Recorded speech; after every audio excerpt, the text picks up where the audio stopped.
Happens to the best of us. I know, right? All right. Well, we got the recording on. So welcome everybody to the 6th episode of Dell Technologies Channel Juice Thursdays. Thank you again for tuning in. If it's your first time, welcome. If it's your 6th time, thank you very much. Hopefully you'll win a backpack for that commitment. So wanted to talk a little bit about this week's episode. Super excited about it. This week we're talking about helping customers take control of their cloud strategy with a data-first approach. So those of you that have attended Channel Juice Thursdays, you know this is not about a product pitch. We're not going into speeds and feeds. We're not going to go ahead and give you the 301 level. We're talking about business outcomes and things that are important to executives at companies and directors at companies trying to set an IT strategy to really be in support of business outcomes. And so that's why we're really excited to have the guests that we have on today. So organizing this Channel Juice Thursday is Andrew Legale. So those of you who probably remember Andrew. Andrew is our regional unstructured data solutions specialist. And so Andrew's an awesome resource to have here in Southern California, Hawaii, but he covers other states as well, but we do like to hog his time. And he lined up one of my favorite speakers in the entire company. He's probably given my favorite presentation I've seen to date at a Heroes event, where he had his phone connected and went through some really cool stuff with some applications and ways in which his business unit supports those applications and really got my brain thinking. But today it's going to be Louis Correa. So Louis, like I said, one of the best. He is the field CTO for global unstructured data solutions. So lucky to have him on the call. He is local to Southern California as well, so that's really nice. We try to keep him in our backyard as much as possible. So before I kick it on over to Andrew, just a reminder on the structure. We like to be really efficient with your guys' time. So I'll kick it over to first introductions. Then once we get going, probably about 20 minutes of content. We'll finish a little bit short so that you guys can ask questions if you have any. And then we'll talk a little bit about the next Channel Juice episode, a little teaser. And then following the episode, I will go ahead and send out an email with 3 bonus questions. As usual, the first person to get the 3 bonus questions right will get a Dell Technologies North Face backpack. So appreciate everyone paying attention, taking notes, or leveraging their photographic memory.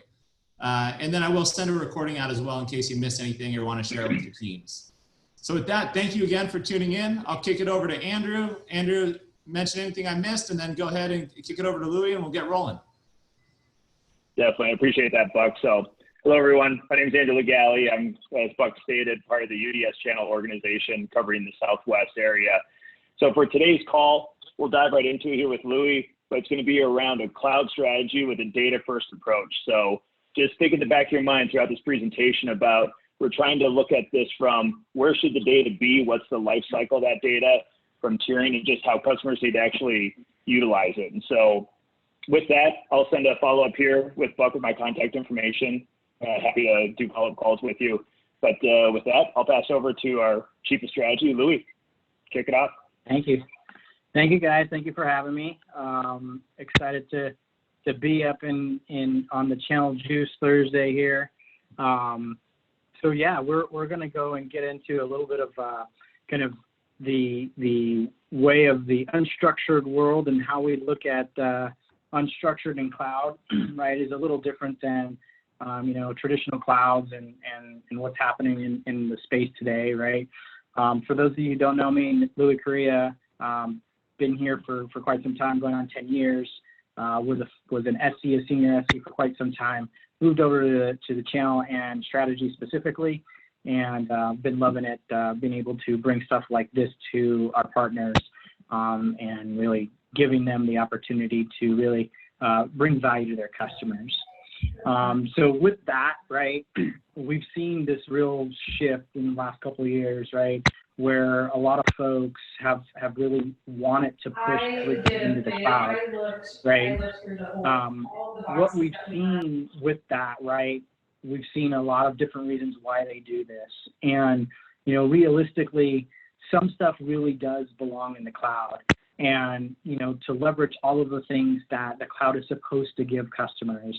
And so, what you see, and I won't train all of these slides, but this is a very important thing, is, reasons being why folks go into the cloud, right, is really to be agile, right? And when you start looking at clouds and looking at what your customers have experienced, to try and leverage that term, right, agility, they come into some roadblocks, right? So I think that, once you kind of get your grasp on this presentation and what it's really showing you, you guys will really be excited about what we have to offer. So I'll dive right in. So, today, right, these are the big three. We work across others. Realistically, when we start talking about agility, right, folks are going into the cloud for the first reason really is to take advantage of compute, right? Take advantage of the burst case capabilities, take advantage of some of their maybe AI models that they want to run in the cloud.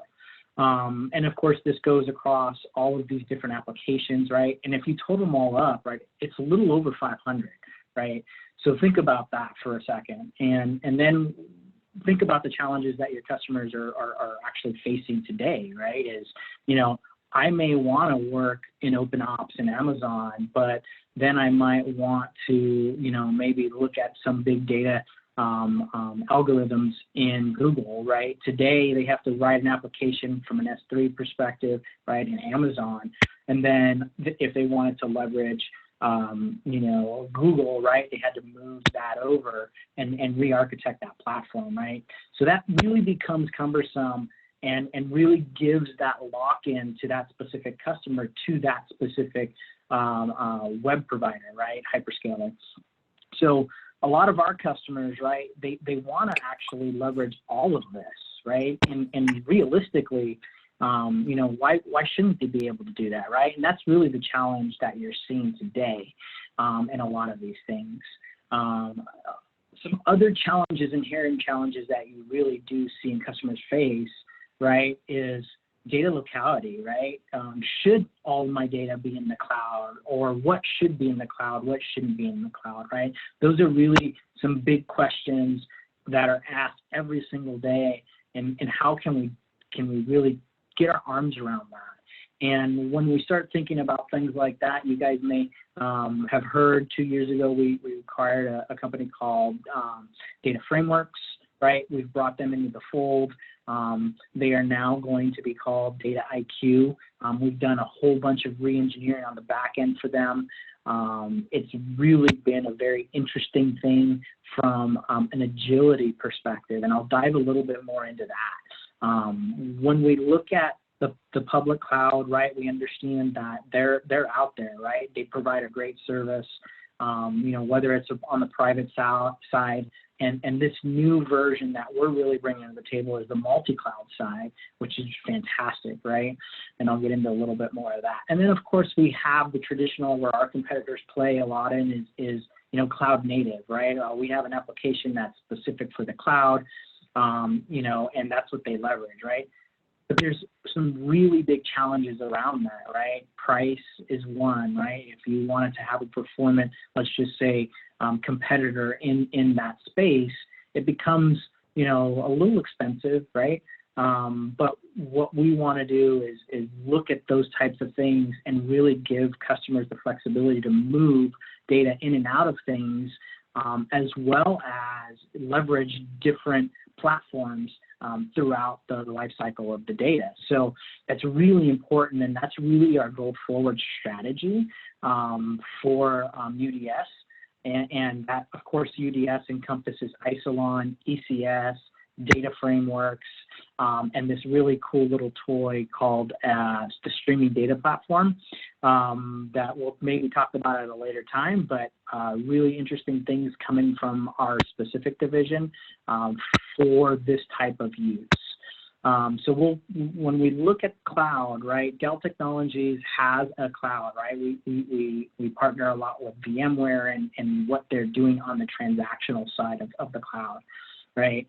And really what we brought to the table is that multi-cloud approach from the transactional standpoint. So that is awesome, right? Giving our customers the ability to make sure that they can move that workload in and out of clouds, right? Really cool from the transactional standpoint. The big problem that we've seen in our space, in the unstructured standpoint, right, is there's really two versions of that, right? And usually that's in an object version, right? And we have our object offering. The second really is the file offering, and I'll get into a little bit of that here in a second. The object itself, right? A lot of folks are starting to develop in this platform today, which we call Platform 3.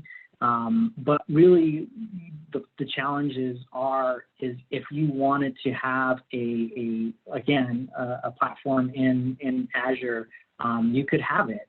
But if you wanted it to move it to GCP, you couldn't, right?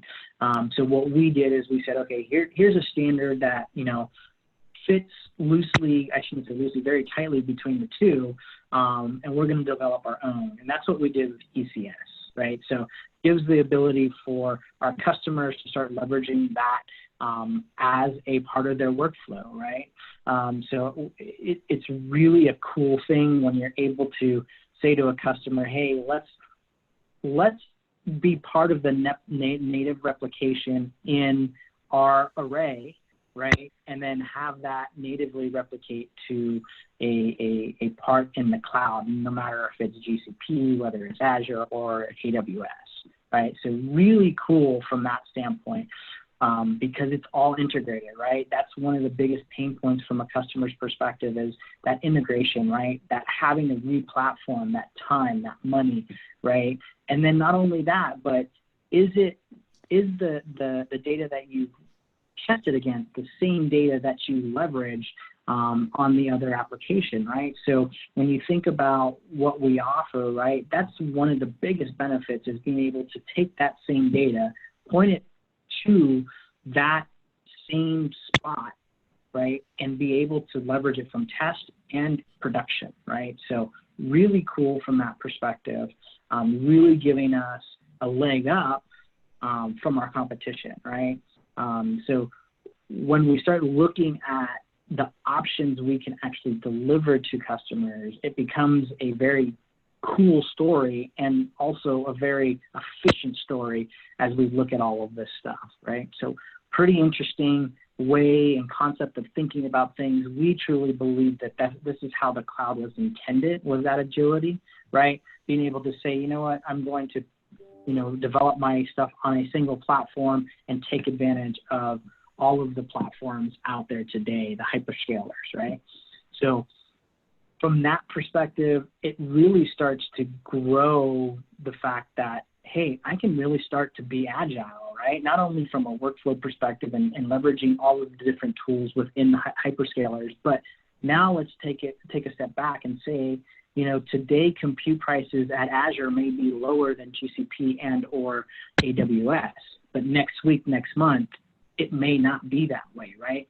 Having the ability to say, I now can look at compute prices and say I can have my data actually pointed to the lower cost denominator from that perspective, right? So that is a huge benefit from this strategy. There's a couple other cool things that I'll get into a little bit more, but you can see it on the screen, right? Egress charges are free, right? So there's some really cool things from that perspective that really gets brought to the table versus our competition, right? They still will have a lot of running room to catch us. The other way we look at things, right, is of course the file, right? Most of you guys know and love the Isilon platform. It's been around for, going on 20 years now. I shouldn't say quite that long, but very close. Today, this is where the biggest challenges lie, right? A lot of our customers today are leveraging that Platform 2 technology, right? Some really cool things that we're doing as we move forward, is putting S3 on Isilon to help with a lot of this kind of transition to the next platform. But when we start peeling back the onion in regards to this, right, 80% of the data today is that on file data, right? But only 2% of that data is in the cloud, right? And that's because it is such a challenge to move it from that data center into the cloud. It's very costly to do that as well, right? So, some really big gaps there when it comes to the mobility of that data, the cost that is associated with it. Not only that, but if you talk to any one of those customers that are leveraging any one of our competitors today, right, they'll always talk about performance, right? Because you have all of those resources at the hyperscaler side, but the bottlenecks always seem to come down into the storage arrays, right? So when we start talking about cloud, right, we definitely look at this in three different ways. The direct connected way of thinking about things, which is that connection to all three hyperscalers simultaneously, right? So like I said, not only being able to look for pricing, but also to make sure that the data is in the correct cloud for that specific part of the workflow, right? So very cool there. Tightly integrate with some, of course, Azure and Google. Those are the two first to come online. Those are the two that are most excited about it. And quite frankly, the performance on both of these are unheard of, right? And Azure specifically is like 800 gigabytes a second with 1.2 milliseconds of latency. So we're talking some pretty serious performance numbers. On the Google side, very close to that. There's a lot of cool things from that perspective. And one of the biggest reasons why we really took that approach is when we started talking to customers, we really dug into what they wanted and what gaps that they needed to fill. And the tightly integrated one was a huge success from that perspective. And really the reason being was, we talk about a little bit about the egress charges and the ingress charges, but performance, right? That was key to them because we're talking about, maybe a couple hundred terabytes of data that they want to analyze, and some customers, it could be a petabyte of data, right? So from that perspective, we're not talking gigabytes of data anymore where a lot of our competitors live. We're talking a scale amount of data, right? And then, of course, we can't forget the software-defined version, right? Software-defined is a loose term that everybody uses, and we all kind of have a different verbiage around it. But realistically, right, OneFS has always kind of been that software-defined, been able to be put on commodity hardware. Yes, it's commodity hardware that you can only get through us. But the fact is, it's always been software on top of that hardware for us. What we're doing in the very near future is actually making it a software version. You guys may have known about it as maybe SD Edge, which it will not be that. It's actually a complete rewrite of the software to be placed in cloud, right? So a little different from that perspective. Because you'll be able to go and say, hey, I want to spin up 10 versions of OneFS in the cloud and Google and Azure and AWS and have the capabilities of doing that, right? Some really cool things, though, from the tightly integrated space, right? When we start looking at the Google side of the house, and very shortly to come online here, is being able to go into these portals specifically and order your Isilon specifically, right, in those portals, right? So we're really talking about some tight integration there, being able to leverage that spend if that customer has a Google spend requirement, right?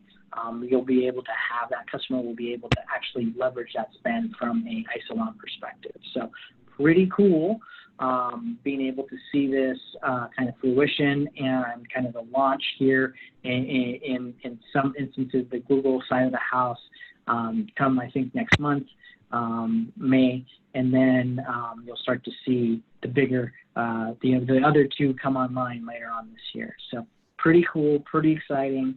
Really looking forward to really pushing this out to the greater good of our customers. Now, we talked about data locality that data locality is very important, right? So I talked a little bit about our purchase with Data Frameworks. We're rebranding and we re-engineered a lot of it on the back end, and now it's called Data IQ. This is the integration of Insight IQ and Data Frameworks. So think of this as your single point of glass, or pane of glass to go really figure out what's in your file system, right? But not only can you figure out what's in an isolon specifically, right? And this is why this is so important, that it goes with the cloud strategy. But how about if I can tell you I can go to a third-party storage array? Not only that, how about if I can go into the cloud, right? That's just some of the cool things that this thing can do, right? So now we can look across every single point of the environment and tell you where data lives, right? Not only can we tell you that, your end user and your admins can make rules to say, hey, data classification, all of my quote-unquote Excel files can't live in the cloud. They need to live within my four walls. Well, that data classification will actually then be able to move that data to the correct platform, right? So think about that for a second. Now I'm giving my customer the ability to know where all their files are. I can put them where they need to live. Now I can really start to think about, consolidating some storage, right? Because when I start to think about all of the different workflows that a single piece of data goes through, right? And we talk about ingest from process to deliver, that could be 3 separate copies. And that's being very conservative of that piece of data, right? Because a lot of times, what do customers do? They copy it, they ingest it, they copy it, they copy it, and they copy it so they can parallel their work stream, right? So if you can, from a 1FS perspective, start to parallel the work stream from a single point, right, it becomes a lot better story around efficiency, right, and cost, right? So really cool there. How am I doing on time here? I think I'm coming up on time. So really, this is the last slide of really being able to understand the data itself, right? And we talk a lot about data first, right? Making sure that the data is where it needs to be, when it needs to be there, and making sure it's classified correctly so that it doesn't leak outside the environment, no matter if it's in the cloud or within the four walls. That's it. Awesome, Louis. I love it. Great. I really took away the world that we live in today. It's obviously, not every workload's living in the cloud, but at the same time, every workload's not going to live on-prem.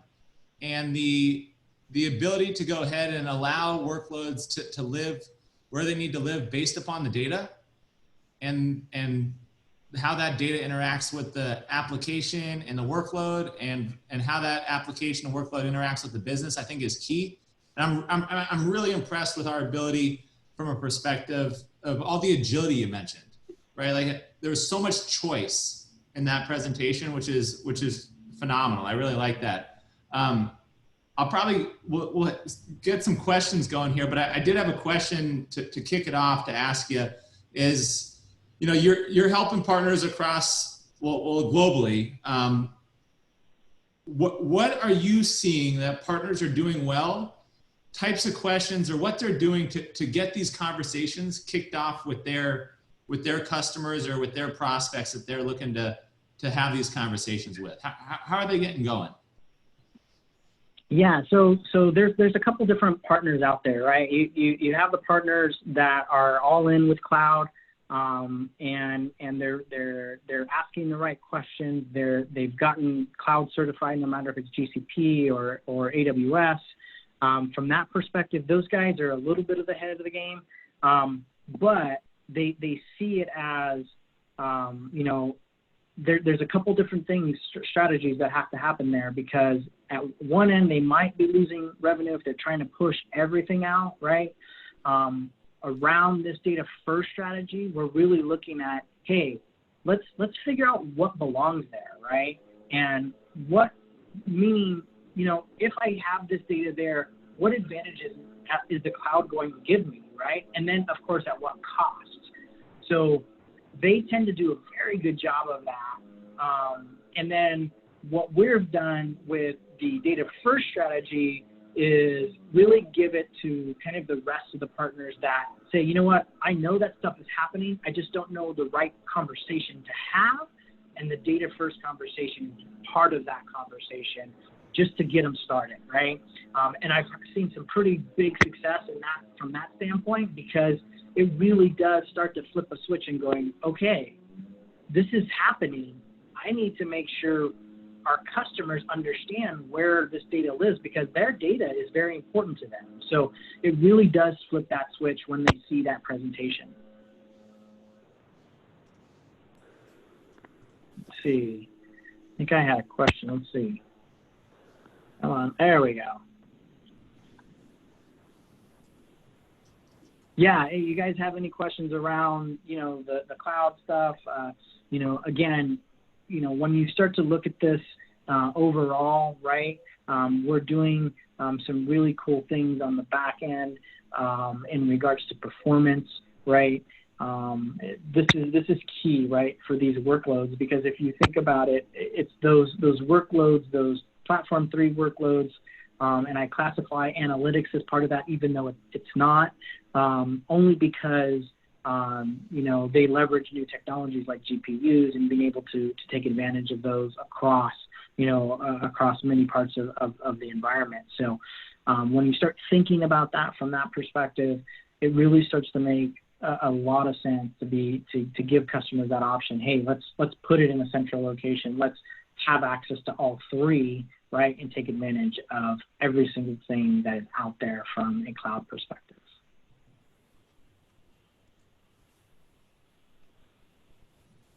Andrew, what about you? Anything to add from that you're seeing? Yeah, I would just say, to reiterate that Louis covered in there, that the unstructured data space is growing, right, exponentially.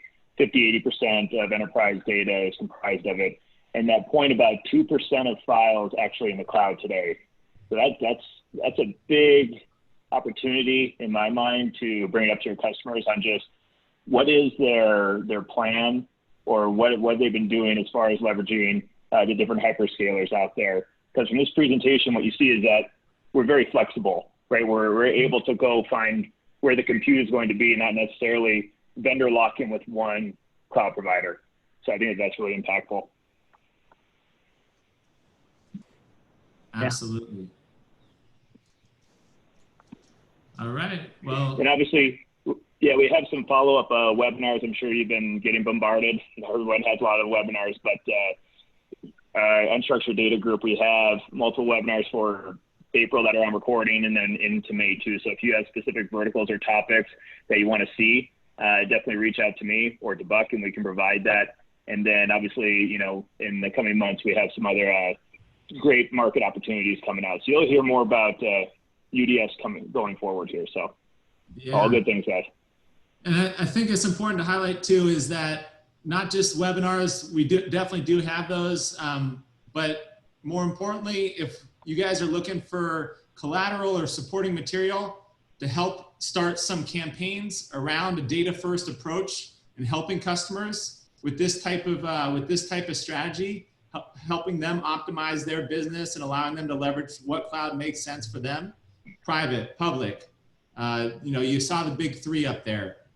Reach out to myself, reach out to Andrew, and we'll help get you guys going and connect the team, provide targets, those types of things. So we're all good there. With that closed out on my end, look for the bonus questions coming here probably in the next hour. Louis, anything to add before we close this out? No, thank you guys for your time. And like you guys said, I'll reiterate, let us know how we can help in that data first strategy, and good selling out there. All right. That's a wrap. Thanks, everyone. Thanks, everyone.